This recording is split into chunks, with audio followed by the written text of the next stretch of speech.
श्री स्वामी समर्थ. जय जय स्वामी समर्थ. स्वामींचं नाव घेऊन मी आजच्या ह्या नवीन व्हिडिओला सुरुवात करते. हिंदू धर्मात माघ पौर्णिमेला विशेष महत्त्व दिलं गेलं आहे. या दिवशी पवित्र नदींमध्ये स्नान करणे आणि दान करण्याला विशेष महत्त्व आहे. हे दान केल्यामुळे आपल्या सर्व मनोकामना पूर्ण होतात. तसेच या दिवशी गंगा, यमुना आणि सरस्वतीच्या संगमात स्नान केल्याने सर्व प्रकारच्या पापांपासून मुक्ती मिळते.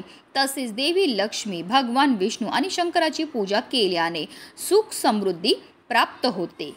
हिंदू पंचांगानुसार माघ महिन्याच्या शुक्ल पक्षातील पौर्णिमा तिथी 11 फेब्रुवारी रोजी संध्याकाळी 6:55 सुरू होईल, तर 12 फेब्रुवारी रोजी संध्याकाळी 7:22 समाप्त होईल.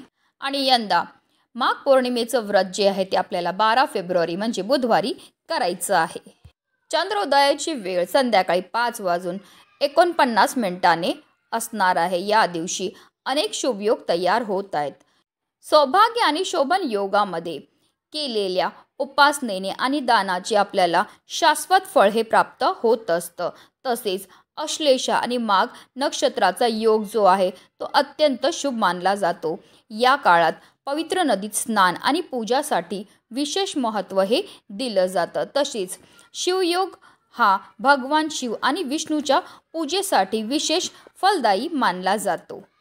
हिंदू धर्म ग्रंथामध्ये सांगितलं आहे की जगाचे पालन करता गंगेच्या पाण्यात राहतात. यामुळे माघ पौर्णिमेच्या दिवशी गंगेत स्नान केल्याने पुण्य प्राप्त होते.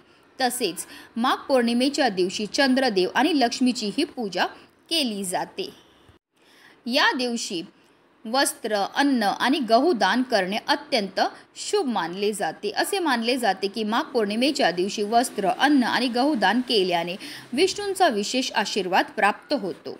तसेच माघ पौर्णिमेच्या दिवशी भगवान सत्यनारायणाची पूजा केल्याने सर्व इच्छाही पूर्ण होतात. ज्योतिषशास्त्रात या तिथी संबंधित अनेक उपाय सांगितले आहेत आणि जे खूप प्रभावी आहेत. आणि म्हणूनच माघ पौर्णिमेच्या दिवशी तुम्ही काही नाही केलं तरीही चालेल, पण प्रत्येक आईने आपल्या मुलांच्या उज्ज्वल भविष्यासाठी मुलांवरनं ही एक वस्तू ओवाळून टाकायची. ही वस्तू ओवाळून टाकल्यामुळे मुलांवर कधीही कोणत्याही प्रकारचं संकट तर येणारच नाही, पण त्यांची प्रत्येक क्षेत्रामध्ये भरभरून अशी प्रगती होणार आहे. अतिशय प्रभावी असा हा उपाय आहे, ज्याबद्दल सविस्तर आणि महत्त्वाची माहिती मी तुम्हाला या व्हिडिओमध्ये देणार आहे. तो व्हिडिओ पूर्ण पहा आणि जर तुम्ही माझ्या चॅनलवर नवीन असतील तर चॅनलला सबस्क्राईब करा आणि शेजारी बेल आयकन सुद्धा प्रेस करा, जेणेकरून तुम्हाला माझ्या नवनवीन व्हिडिओचं नोटिफिकेशन हे मिळत राहील आणि तुम्ही एक पण व्हिडिओ मिस करणार नाही. आणि कमेंटमध्ये ओम नमः शिवाय किंवा हर हर महादेव लिहायला विसरू नका. माघ पौर्णिमेच्या दिवशी आपल्याला सकाळी ब्रह्ममुहूर्तावर उठायचं आणि अंथरुणामध्ये श्रीहरी, विष्णू, महादेव आणि माता लक्ष्मीचं स्मरण करायचं आहे.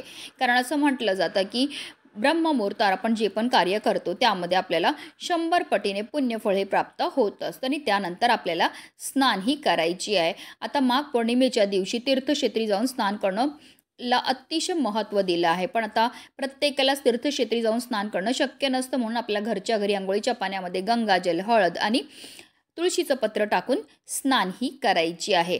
आणि त्यानंतर आपल्याला स्वच्छ वस्त्र परिधान करायचे आहेत आणि सर्वप्रथम देवघरामध्ये दिवा हा प्रज्वलित करून घ्यायचा आहे. कारण कोणतीही सेवा किंवा कोणताही उपाय जर आपण अग्नीच्या साक्षीने केला तर त्यामध्ये आपल्याला निश्चितच सफलता प्राप्त होती. त्यानंतर आपल्याला विधिवत देवपूजाही करून घ्यायची. तसेच तुळशी मातेच्या पूजनाला सुद्धा या दिवशी विशेष महत्त्व हे दिलं जातं.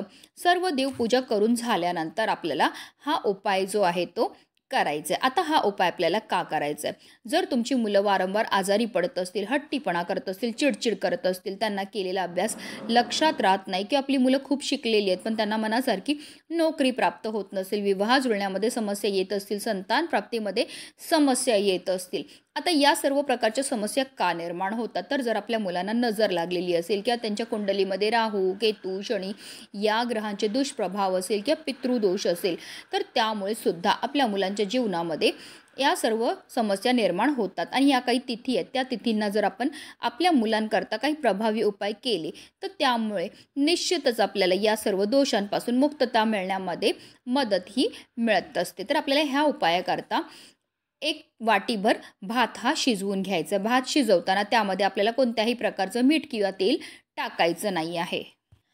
तसेच तुम्हाला जर 2 मुलं असतील तर तुम्हाला 2 वाटी भात हा शिजवायचा आहे. एक मुलावरनं उतरवलेला भात जो आहे तो तुम्हाला दुसऱ्या मुलाकरता उतरवता येणार नाही. म्हणून 2 मुलांकरता तुम्हाला वेगवेगळे 2 वाटी भात हे शिजवून घ्यायचे. तसेच तुमची मुलं करता किंवा नोकरी व्यवसायानिमित्त बाहेर असतील तर हा उपाय कसा करायचा ते सुद्धा पुढे व्हिडिओमध्ये मी सांगणार आहे. आता भात शिजून झाल्यानंतर आपल्याला एका पेपर प्लेटमध्ये किंवा द्रोणमध्ये किंवा तुम्ही एक पुठ्ठ्यावर हा भात जो आहे तो काढून घ्यायचा आहे.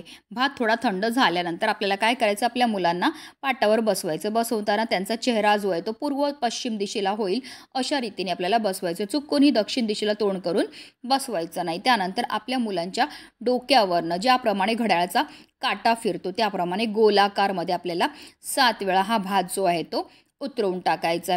एकदा भात उतरवला की लगेचच आपल्याला घराच्या बाहेर येऊन जायचं आणि एखाद्या झाडाखाली नेऊन जो आहे हा भात ठेवायचं, जेणेकरून तिथे पशु पक्षी कीटक हा भात खातील. आता तुम्हाला एक मुलगा असेल तर तुम्हाला हा एक उतारा तयार करायचा आहे. आता 2 मुलं असतील तर 2 मुलांकरता वेगवेगळा तुम्हाला उतारा हा तयार करून घ्यायचा. एका मुलावरनं उतरवलेला भात जो आहे तो तुम्हाला दुसऱ्या मुलावरनं उतरवता येणार नाही. त्याचप्रमाणे तुमची मुलं जर नोकरी व्यवसायानिमित्त बाहेर असतील तर हा उपाय कसा करायचा, तर त्यांच्या फोटोवरनं तुम्ही हा भात जो आहे तो उतरवू शकतात किंवा अगदी त्यांना तुम्ही व्हिडिओ कॉल करा आणि त्यावरनं सुद्धा तुम्ही हा उपाय जो आहे तो करू शकतात. आता हा उपाय आपल्याला सकाळी करायचा, म्हणजे 12 वाजायच्या आत आपल्याला हा उपाय करायचा. आता काही कारणास्तव तुम्हाला सकाळी करणं शक्य नाही झालं तर तुम्ही संध्याकाळी 6 वाजल्यापासून अगदी रात्री 12 वाजेपर्यंत सुद्धा हा उपाय जो आहे तो करू शकतात. अगदी लहानातल्या लहानपासून मोठ्यात मोठ्या प्रत्येक मुलामुलीकरता हा प्रभावी उपाय जो आहे तो प्रत्येक पौर्णिमेला प्रत्येक आईने आवर्जून करायचा. हा उपाय केल्यामुळे आपल्या मुलांच्या आयुष्यामध्ये असणारे जे दोष आहेत ते कमी होतात आणि त्यांची प्रत्येक क्षेत्रामध्ये भरभरून अशी प्रगती व्हायला लागते. म्हणूनच व्हिडिओ जास्तीत जास्त लोकांपर्यंत शेअर करा, जेणेकरून प्रत्येकाच्या मुलाच्या आयुष्याचं कल्याण हो हीच मनामध्ये इच्छा. श्री स्वामी समर्थ. जय जय स्वामी समर्थ.